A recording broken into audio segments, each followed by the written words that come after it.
we are not used to thinking of so-called women's issues as something that's central. You know, we think of it as marginal, but the reality is very different. And I can start by giving you just some empirical evidence.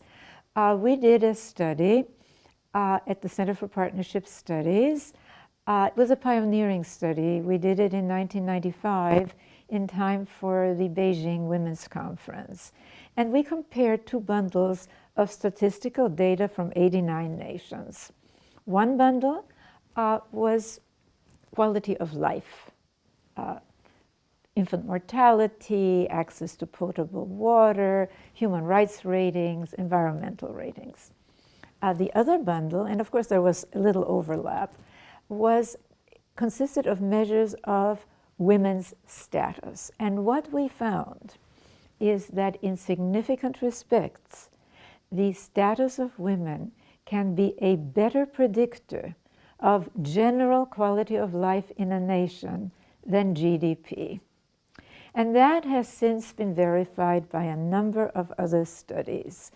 For example, the World Values surveys show that nations where the ideology, the belief system, is one of more parity, more equality for women and men, are also nations that do better economically and have better human rights ratings and more democracy. And most recently, the World Economic Forum's global gender gap reports show that the nations with the lowest gender gaps, and unfortunately there is no nation at this point that has no gender gap, but the nations with the lowest gender gaps like Sweden, Finland, Norway, regularly are in the highest ranks of the World Economic Forum's global competitiveness reports. Now, this is not coincidental. These are patterns, and they're patterns that I've been studying now for 3 decades, looking at human societies from a perspective that draws from a larger database than most studies of society, because most studies of society, well, they're often quite accurately called the study of man. And of course, we're told, don't worry, man includes woman. But if you look at the books, if there are about 5 pages in the index on women, it's already a big deal, right? I drew from a database that looks at the whole of humanity, both its female and male halves, and also from a database that looks at the whole of our lives, not only what's conventionally considered politics, economics, but where we all live, in our family and other intimate relations, gender relations, parent-child relations. And what you begin to see then, by looking at this more complete picture, well, if you only look at part of a picture, right, you can't see the patterns.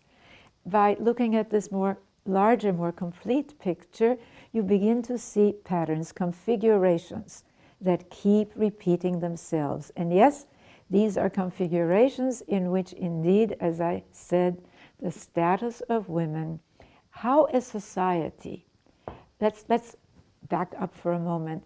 The status of women really reflects something basic, which is the cultural construction of the fundamental relations and roles between the female and male half of humanity. And that is something that we have to take into account if we are to better understand human social systems and if we are to move forward.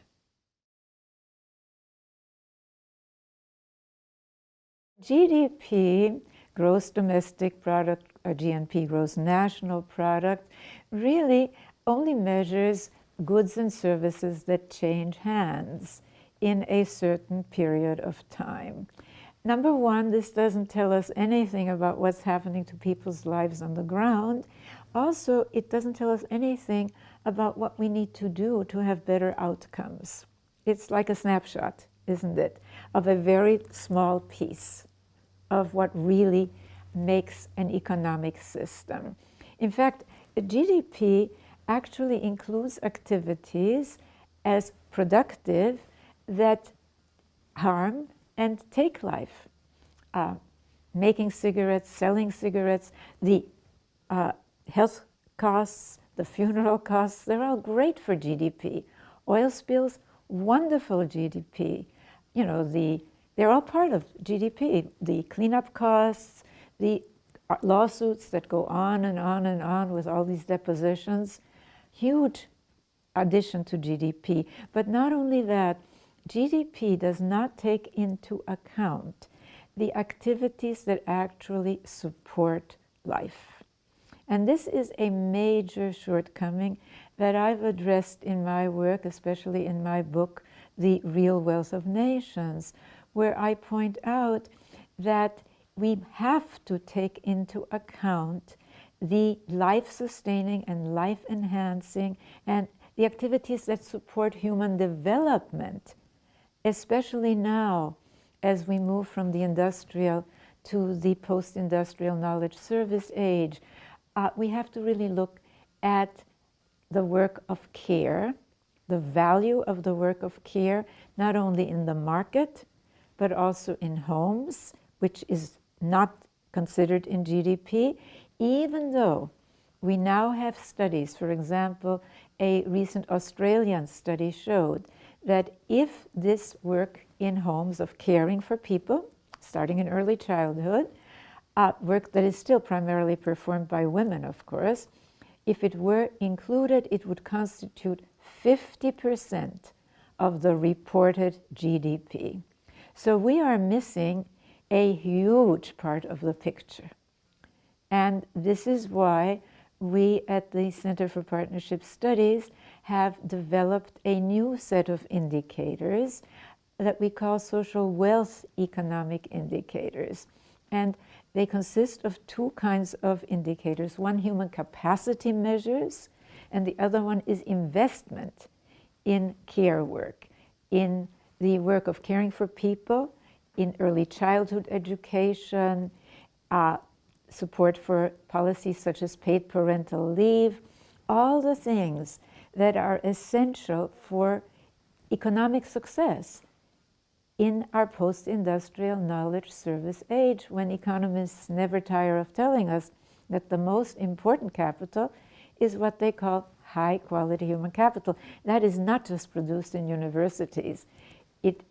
Neuroscience tells us that the quality of care and education that children receive early on is the most critical component. And SWAY's social wealth economic indicators are unique in measuring that, comparing where the United States stands with other developed nations, which is abysmal. I mean, we invest less than half of what other developed nations do in family support. We invest less than half than other developed nations do in early childhood education. And not surprisingly, of course, we have the highest poverty rates. So these are matters we have to really take into account if we are to have not only a more successful economy, but a more equitable and, yes, caring economy. One of the important things, if we are to move forward, is really leaving behind the conventional categories. You know, a colleague of mine, right, left, religious, secular, Eastern, Western, Northern, Southern, capitalist, socialist, she calls them weapons of mass distraction. Why? Because they fragment our consciousness. None of them, of course, they all describe specific things, about a system, but none of them really describe how the various key pieces of the system interconnect. And one of the things that I discovered, and that other people are now who are doing the same research using a method I call the study of relational dynamics, is something very simple, that if we really look at the whole picture in a society, including our primary human relations, the relations between the female and male half of humanity and between them and their daughters and sons what we begin to see are configurations that transcend these categories. I called one the domination system and one the partnership system because there were no words really to describe them. And what's so very, very interesting, of course, is that if we look at the most regressive regimes of modern times, very different, Nazi Germany, Khomeini's Iran, the Taliban of Afghanistan, Idi Amin's Uganda, Stalin's former Soviet Union, there are many differences, but they all have this core configuration of, and this is very, very important, of an authoritarian top-down structure in both the family and the state or tribe. They both, all of them, the second component there is that they all have a high degree of built-in and even idealized violence, all the way from child and wife beating to pogroms to lynchings to aggressive warfare to terrorism. And third, all of them really have the rigid ranking of one half of humanity, the male half of humanity, over the female half, and with it, the devaluation of anything stereotypically associated with the soft, the feminine, like caring, nonviolence, etc. Now, once we look at this, then we can look at every one of our institutions from a different perspective. Economics. We can see, for example, that both are major economic theories, capitalist theory and socialist theory. First of all, they came out of industrial times, and we're now in the post-industrial knowledge service age. So on that count alone, they'd be antiquated, but even more important, they came out of times that oriented more to the domination side of this partnership domination continuum. So what do we see? We see that for both Smith and Marx, the work of caring for nature just wasn't part of their radar. It wasn't on their radar. Nature was there to be exploited, period. As for caring for people, this so-called women's work, in homes, which we today know is actually the essential work for human development, for them that was just, quote, reproductive, and not what they were interested in, which is, quote, productive work. So we really have to leave behind a lot of the old thinking and realize that there is a better alternative, but that it doesn't happen to be between the old categories like capitalism and socialism, or right versus left, or religious versus secular, or Eastern versus Western. I mean, you can have terrible regimes in all of these categories. I mean, it's so obvious, isn't it? But we've been so conditioned, haven't we, to think that way. So what I am proposing, and what more and more people are really so hungry for, is a third alternative. What does feminism mean? Well, it is in a sense an unfortunate term, because it sort of separates working for the female half of humanity from the system's dynamics of how, well, what's good for women is good for the world, and what's bad for women is bad for the world, as I have, I spoke to the State Department on this, United Nations, etc. And it is really the message that we have to spread. On the other hand, feminism was essential because it was really, so was women's liberation, which was another way of putting it, which then got disparaged, Feminism became the new F word, and women's liberation became women's lib. Nobody would say black lib. I mean, that's crazy, but it's a sort of a ridicule, isn't it? So there is no such thing as a post-feminist world. We have to continue to work to really raise the status of the female half of humanity. And that's basically what feminism is about. But beyond that, I think we need to work for what I call a partnership society. We're beginning with the most fundamental difference in our species. The difference between male and female difference is no longer equated with dominating or being dominated, with superiority or inferiority, with being served or serving. That does not make sense. One of the ways that domination systems maintain themselves is to really brainwash people into thinking that there is no alternative to them. And the whole backlash against feminism, of course, is not new. I mean, the women who are today holding up signs saying, I'm not a feminist because I also believe in men's rights. Well, so? I mean, nobody ever said that men shouldn't have rights, but they certainly don't have the right to beat a woman or to rape a woman or to have a better job just because they're men, and to keep women out of that job. So they're very, very brainwashed, I'm afraid. But that's to be expected, really, because the people who feel powerless very often identify with the very system that keeps them in that position.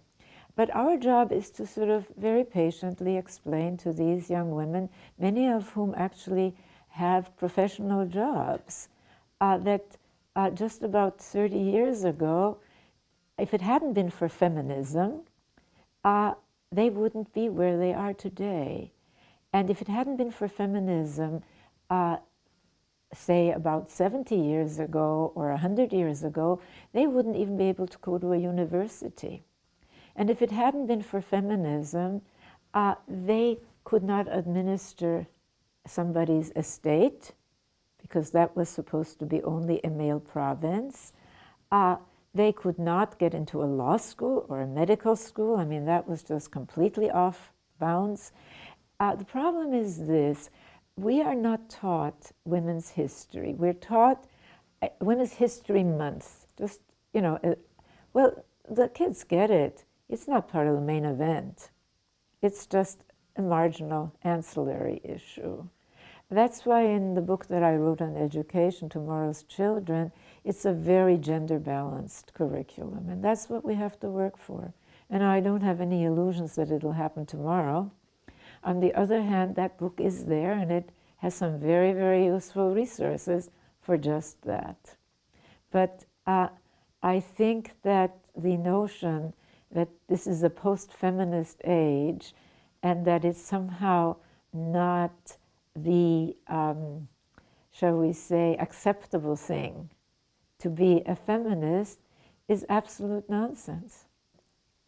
When I focus attention on how gender roles and relations are constructed as key to both understanding and changing social systems, part of the reason for that is that these systems, of course, have been historically disastrous in many ways for most women, but they've also been pretty disastrous for most men.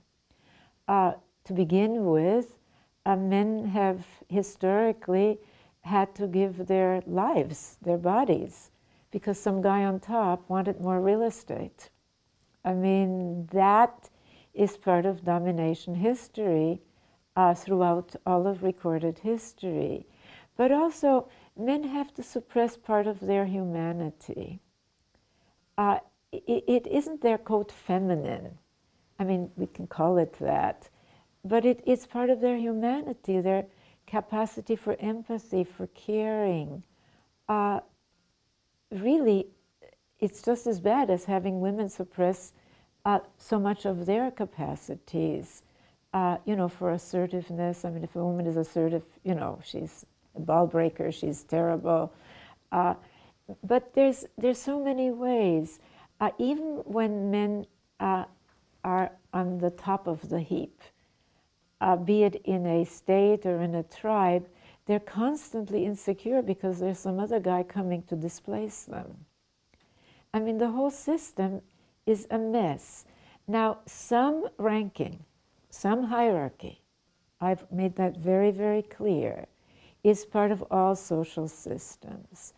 But really, a hierarchy of domination, where you disempower others, as contrasted to what's characteristic of hierarchies in more partnership-oriented systems, which is a hierarchy of actualization, where you use power to empower both yourself and others so that you can really realize your highest possibilities. That's just lousy for everybody, including men. I think I once said that the two are as integrally linked as the fingers of a clenched fist. I think that we make a big mistake to not look into history and to see that in the most regressive and repressive and violent regimes of modern times, there's always been this regression to, quote, real masculinity and to a very punitive family. I mean, Nazi Germany is a good example. It was already a pretty punitive family. It was beginning to move away from that. And then with Hitler, of course, it became again the ideal. With fundamentalism, it's the same thing. It's not coincidental that these people who believe that, a man should have absolute power in his home also believe in holy wars. Whether they're Eastern or Western, they're connected. It's okay, it's even moral to use violence to impose your will on others. And that's the message that especially little boys get in domination families. And it's a lethal message. Now, having said this, the shift, and I always emphasize this, the shift to a partnership system has to be global. We can't, to talk about unilateral disarmament is absolute suicide. It's lunatic in a world where so many cultures still orient much more to the domination side, say, than the United States, which in many ways, in its foreign policy, in many ways, of course, is a domination policy. But on the other hand, human rights, democracy, in the real sense of some opportunity for people. We're now going, these have been Western ideals